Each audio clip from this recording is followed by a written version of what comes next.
একটি যাত্রীবাহী বিমান, সাধারণ মানুষ বসে আছে ভেতরে, কিন্তু লাগেজের ভেতর অস্ত্র, যুদ্ধের রসদ, মিসাইলের যন্ত্রাংশ। এই গল্প সিনেমার নয়, এই গল্প বাস্তব। আর এই বাস্তবতার নাম ইরান। বিশ্বজুড়ে কড়া নিষেধাজ্ঞা, আমেরিকার চাপ, ইসরায়েলের নজরদারি, সবকিছুর মাঝেও ইরান এক ধাপ এগিয়ে। সম্প্রতি একটি গুরুত্বপূর্ণ রিপোর্ট প্রকাশ করেছে institute for national security studies. সেখানে বলা হয়েছে ইরান সাধারণ যাত্রীবাহী বিমানকে ব্যবহার করছে সামরিক অস্ত্র পরিবহনের কাজে। অভিযুক্ত সংস্থা Islamic revolutionary guard corps IRGC। বিশেষ করে তাদের গোপন শাখা ইউনিট 190। এই ইউনিটের কাজ একটাই, অস্ত্র পৌঁছে দেয়া মিত্রদের কাছে। লেবাননে হিজবুল্লাহ, ইরাকে মিলিশিয়া, সিরিয়ায় আসাদপন্থী বাহিনী, সবাই পাচ্ছে অস্ত্র আকাশপথে, নীরবে। ইরানের বিমান সংস্থাগুলো এখানে মুখ্য ভূমিকা পালন করছে। বাইরে থেকে দেখলে সবকিছু স্বাভাবিক, যাত্রী, টিকিট, ফ্লাইট নম্বর। কিন্তু বাস্তবে এই বিমানগুলো পরিণত হয়েছে ভাসমান অস্ত্র গুদামে। এটাই ইরানের কৌশল। আর এই কৌশল ইসরায়েলের জন্য সবচেয়ে বড় উদ্বেগ, কারণ এই অস্ত্রই শেষ পর্যন্ত ইসরায়েলের দিকে তাক করা হয়। কিন্তু প্রশ্ন আসে, আমেরিকার নিষেধাজ্ঞা তাহলে কোথায়? ট্রাম্প প্রশাসন ইরানের বিমান খাতকে সবচেয়ে বেশি টার্গেট করেছিল। বিমান কেনা নিষিদ্ধ, যন্ত্রাংশ বিক্রি নিষিদ্ধ, রক্ষণাবেক্ষণ নিষিদ্ধ, ইন্স্যুরেন্সও নয়, কাগজে কলমে সব বন্ধ। কিন্তু বাস্তবে ইরান তৈরি করেছে এক বিশাল ছায়া নেটওয়ার্ক। শেল কোম্পানি, ভুয়া মালিকানা, অফশোর রেজিস্ট্রেশন, এক দেশে কোম্পানি, অন্য দেশে ব্যাংক, তৃতীয় দেশে ডেলিভারি। বিমান যন্ত্রাংশ কেনা হয় এই পথে, ফ্লাইটের রুট বদলে দেওয়া হয়, হঠাৎ জরুরি অবতরণ দেখানো হয়, ডেটা গায়েব করে দেওয়া হয়। সবই পরিকল্পিত। আর এই কাজে ইরান একা নয়, রাশিয়া পাশে আছে, চীন পাশে আছে। রাশিয়া দেয় যন্ত্রাংশ, চীন দেয় টাকা, ছায়া ব্যাংকিংয়ের মাধ্যমে। ডলার নয়, ইউয়ান নয়, ডিজিটাল চ্যানেল, সবকিছু এমনভাবে যাতে কেউ ধরতে না পারে। ফলাফল কি? আজ ইরানের প্রায় 60% বিমান মাটিতে পড়ে আছে। বাকি যে অল্প কটা উঠছে সেগুলো চলছে অন্য বিমান কেটে। একটা বিমান থেকে খুলে আরেকটায় লাগানো হচ্ছে যন্ত্রাংশ।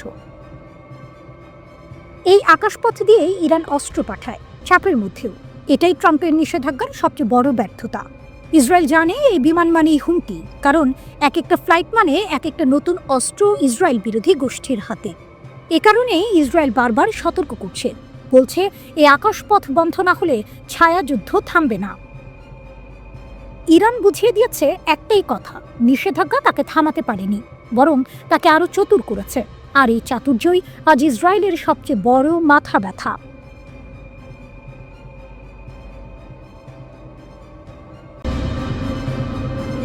মধ্যপ্রাচ্যে আবার কি নতুন কোনো ঝড় আসছে? এই প্রশ্নটা আজ হঠাৎ করে উঠছে না, কারণ পশ্চিমা গোয়েন্দা সংস্থাগুলো বলছে ইরানের সামরিক যন্ত্রের ভেতরে এমন কিছু নড়াচড়া হচ্ছে যা স্বাভাবিক নয়।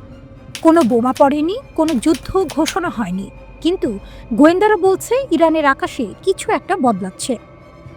পশ্চিমা গোয়েন্দা সংস্থাগুলোর মতে ইরানের ইসলামিক রিভলিউশনারি গার্ড কর্পস IRGCর অ্যারোস্পেস ফোর্সে অস্বাভাবিক তৎপরতা ধরা পড়েছে। অ্যারোস্পেস ফোর্স মানে কি? এটাই সেই বাহিনী যারা ড্রোন চালায়, ব্যালিস্টিক ক্ষেপণাস্ত্র নিয়ন্ত্রণ করে আর আকাশ প্রতিরক্ষা ব্যবস্থার দায়িত্বে থাকে, অর্থাৎ ইরানের সবচেয়ে স্পর্শকাতর সামরিক ইউনিট। গোয়েন্দা সূত্র বলছে ড্রোন ইউনিট, ক্ষেপণাস্ত্র বাহিনী আর আকাশ প্রতিরক্ষা, এই তিনটির মধ্যে একসঙ্গে সমন্বিত চলাচল দেখা যাচ্ছে। সাধারণ সামরিক মহড়ায় এমন নিখুঁত সমন্বয় খুব কম হয়। আর এখানেই প্রশ্ন উঠছে, এটা কি শুধু মহড়া, নাকি এর পেছনে আছে অন্য কোনো প্রস্তুতি? এ কারণেই পশ্চিমা গোয়েন্দা সংস্থাগুলো এখন নজর রাখছে কমান্ড ও কন্ট্রোল সিগন্যাল, সেনা ইউনিটের স্থান পরিবর্তন, অস্ত্র ও রসদের চলাচল, IRGCর যোগাযোগ ব্যবস্থা। প্রতিটি ডেটা বিশ্লেষণ করা হচ্ছে। এই পরিস্থিতির মধ্যে NBC নিউজ জানিয়েছে ইসরায়েল এখন ডোনাল্ড ট্রাম্পকে সম্ভাব্য নতুন হামলার অপশন নিয়ে ব্রিফ করতে প্রস্তুত। ইসরায়েলের উদ্বেগটা ঠিক কোথায়? অনেকেই ভাবেন সব সমস্যার মূল ইরানের পারমাণবিক কর্মসূচি, কিন্তু ইসরায়েলি কর্মকর্তারা বলছেন তাদের সবচেয়ে বড় ভয় ব্যালিস্টিক ক্ষেপণাস্ত্র। ইসরায়েলি গোয়েন্দাদের ধারণা ইরান আবারও ক্ষেপণাস্ত্র উৎপাদন কারখানাগুলো চালু করছে। শুধু তাই নয়, জুন মাসে হওয়া 12 দিনের যুদ্ধে যেসব আকাশ প্রতিরক্ষা ব্যবস্থা ক্ষতিগ্রস্ত হয়েছিল সেগুলো দ্রুত মেরামত করা হচ্ছে। ইসরায়েলের মতে এই ক্ষেপণাস্ত্রগুলো পারমাণবিক বোমার চেয়েও তাৎক্ষণিক হুমকি তৈরি করতে পারে, কারণ ক্ষেপণাস্ত্র আজ আছে, কালই ব্যবহার করা যায়। ইরান অবশ্য সব অভিযোগ অস্বীকার করছে। তাদের বক্তব্য, তারা কোনো পারমাণবিক অস্ত্র তৈরি করছে না। কিন্তু যুক্তরাষ্ট্র ও তার মিত্ররা ইরানের সামনে 3টি শর্ত রাখছে। ইউরেনিয়াম সমৃদ্ধকরণ কমাতে হবে, ক্ষেপণাস্ত্র কর্মসূচি সীমিত করতে হবে এবং হামাস ও হিজবুল্লাহর প্রতি সমর্থন বন্ধ করতে হবে। ইরান এই 3টি সরাসরি না বলে দিয়েছে। ইরানের সর্বোচ্চ নেতা আয়াতুল্লাহ আলী খামেনি বলেন, নতুন যুদ্ধের আলোচনা আসলে মনস্তাত্ত্বিক যুদ্ধ। তার অভিযোগ, পশ্চিমা দেশগুলো গণমাধ্যম ব্যবহার করে ইচ্ছাকৃতভাবে ভয় তৈরি করছে। খামেনির ভাষায়, এই কৌশল ব্যর্থ হবে। তবে বাস্তবতা হলো, গোয়েন্দা সংস্থাগুলো প্রতিটি সিগন্যাল ও প্রতিটি নড়াচড়া নজরে রাখছে। কূটনৈতিক সম্পর্ক চাপে রয়েছে। সামরিক অবস্থান বদলাচ্ছে, আর এই অঞ্চলে আবারও সংঘাতের আশঙ্কা বাতাসে ঝুলে আছে।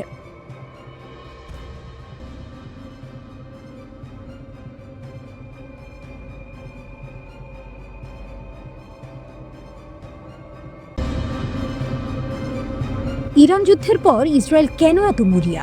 ট্রাম্প নেতানিয়াহু বৈঠকের নেপথ্যের আসল গল্প। আজ আমরা এমন একটি বিষয় নিয়ে কথা বলবো যেটা শুধু কূটনীতির খবর নয়, বরং ইসরায়েল ইরান সংঘাতের ভেতরের ভয় আর বাস্তবতার ছবি। খেয়াল করে দেখুন, যুদ্ধ শেষ হয়েছে জুনে, কিন্তু আতঙ্ক শেষ হয়নি। বরং এখন ইসরায়েল আগের চেয়েও বেশি মরিয়া। কেন? ট্রাম্পের কাছে কেন যাচ্ছেন নেতানিয়াহু? মার্কিন ও ইসরায়েলি গণমাধ্যমের তথ্য অনুযায়ী এই মাসের শেষ দিকে ডোনাল্ড ট্রাম্প ফ্লোরিডার মার-আ-লাগোতে ইসরায়েলি প্রধানমন্ত্রী নেতানিয়াহুকে আতিথ্য দেবেন। এই বৈঠকের মূল আলোচ্য বিষয় ইরান, বিশেষ করে ইরানের ক্ষেপণাস্ত্র কর্মসূচি, ইরানের পারমাণবিক অবকাঠামো আর ভবিষ্যৎ হামলার সম্ভাব্য পরিকল্পনা। এনবিসি নিউজ জানাচ্ছে, নেতানিয়াহু ট্রাম্পের সামনে একাধিক যুদ্ধের অপশন তুলে ধরতে পারেন। যেমন, ইসরায়েল একা হামলা চালাবে, যুক্তরাষ্ট্র সীমিত সহায়তা দেবে, যৌথ মার্কিন ইসরায়েল অভিযান, পুরোপুরি যুক্তরাষ্ট্রের নেতৃত্বে হামলা। এই পরিকল্পনাগুলো যে কাগজে কলমে সীমাবদ্ধ নয়, তার প্রমাণ ট্রাম্পের ঘনিষ্ঠ 4 জন সাবেক শীর্ষ কর্মকর্তা আগেই বিষয়টি নিয়ে ব্রিফড হয়েছেন। মানে, প্রস্তুতি অনেক দূরে গিয়েছে।